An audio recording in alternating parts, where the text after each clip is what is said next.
Assalamualaikum warahmatullahi wabarakatuh. Halo, perkenalkan nama aku Rafaina Sonia Labibah. Aku dari Universitas Satya Negara Indonesia, Fakultas Ilmu Sosial dan Ilmu Politik, jurusan Ilmu Komunikasi. Aku di sini dapat berkesempatan untuk menjelaskan apa sih SDGs. Oke, SDGs memiliki kepanjangan dari Sustainable Development Goals dengan tujuan pembangunan berkelanjutan.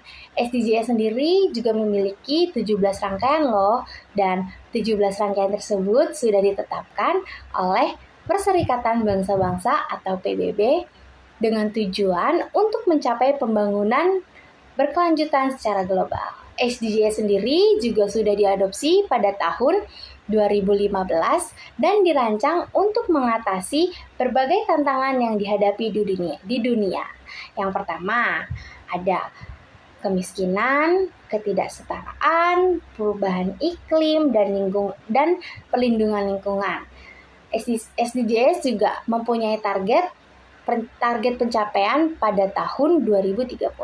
Aku juga dapat berkesempatan nih untuk menjelaskan salah satu dari 17 rangkaian SDGs tersebut.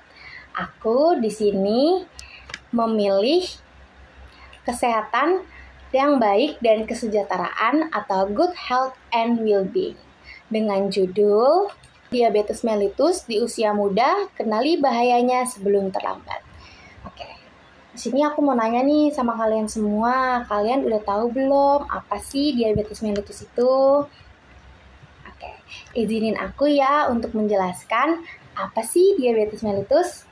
Oke, diabetes mellitus atau yang lebih dikenal dengan istilah kencing manis, salah satu penyakit kronis yang ditandai dengan peningkatan kadar gula atau glukosa dalam darah. Penyakit ini terjadi akibat ketidakmampuan tubuh untuk memproduksi insulin yang cukup atau karena resisten tubuh terhadap insulin. Kebanyakan orang mengira diabetes ini menyerang atau yang suka dialami oleh usia yang sudah lanjut. Namun nyatanya tidak. Diabetes mellitus ini juga dapat dialami oleh remaja ataupun anak muda. Oke. Selanjutnya ada jenis-jenis diabetes. Diabetes juga memiliki 2 jenis loh. Yang pertama ada diabetes mellitus tipe 1.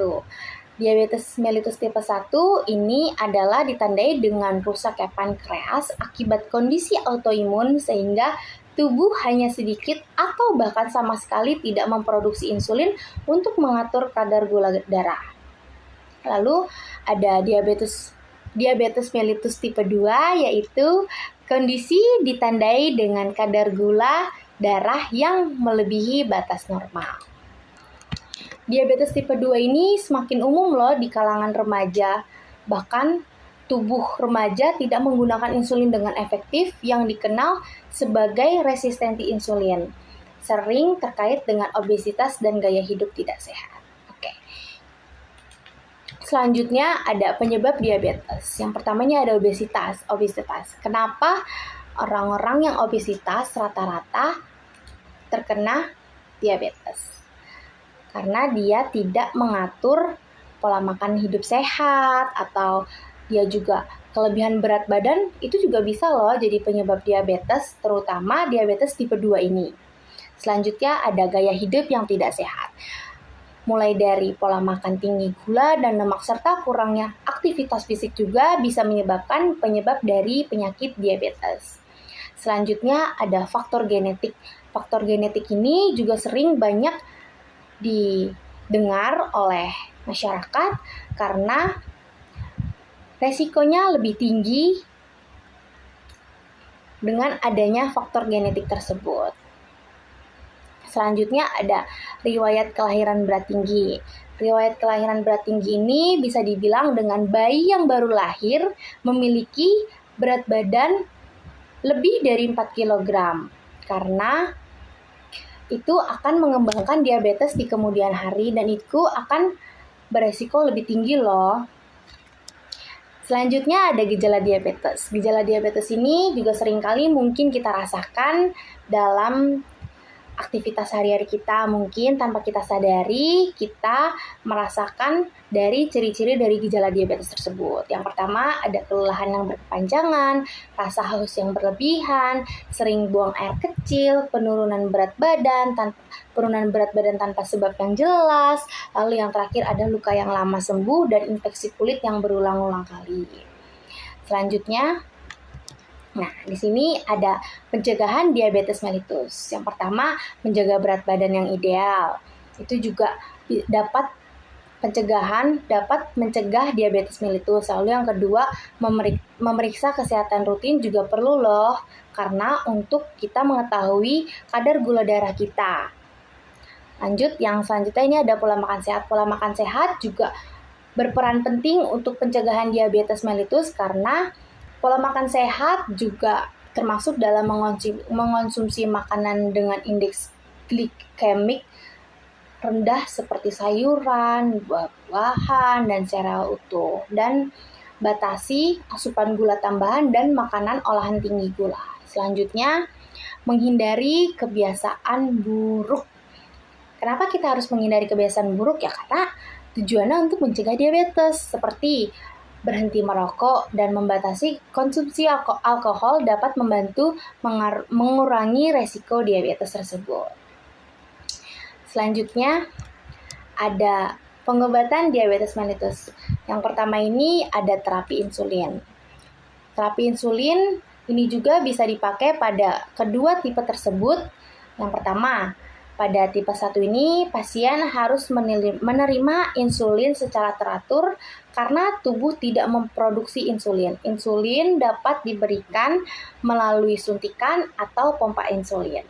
Lalu pada diabetes tipe 2, terapi insulin ini juga mungkin dapat diperlukan jika metode lain tidak cukup efektif untuk mengontrol kadar gula darah.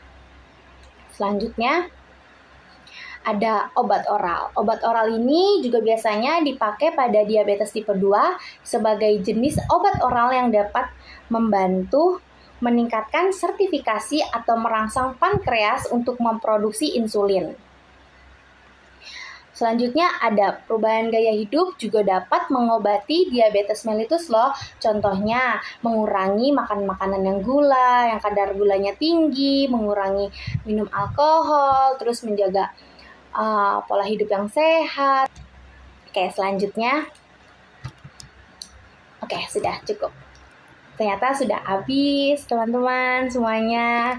Oke, di sini juga saya akan menjelaskan kenapa saya mengambil judul bahayanya diabetes ini bagi remaja, karena saya melihat di sekitar saya banyak sekali anak remaja yang sangat disayangkan mereka sudah memiliki penyakit diabetes ini. Karena menurut saya edukasi bahaya diabetes bagi remaja ini mungkin perlu diperbanyak lagi pada media sosial ataupun pada seminar-seminar ataupun secara langsung, karena saya pribadi juga memiliki genetik dari penyakit diabetes tersebut dan alhamdulillah saya sadar akan diabetes tersebut. Saya mengurangi makanan atau minuman yang manis-manis. Jadi saya membatasi diri saya untuk meminum es teh manis dan saya boleh meminum tersebut seminggu sekali saja gitu, dan makanan-makanan manis juga jarang sekali saya konsumsi gitu kan. Terus saya juga lebih banyak sekali untuk meminum air putih gitu, karena sebenarnya meminum air putih juga belum cukup untuk mencegah gitu ya, tapi lebih baik kita mencegah daripada terlambat gitu. Oke. Sebelumnya terima kasih, kurang lebihnya mohon maaf Ibu. Di sini saya Rafaina Nasranya Labibah. Assalamualaikum warahmatullahi wabarakatuh.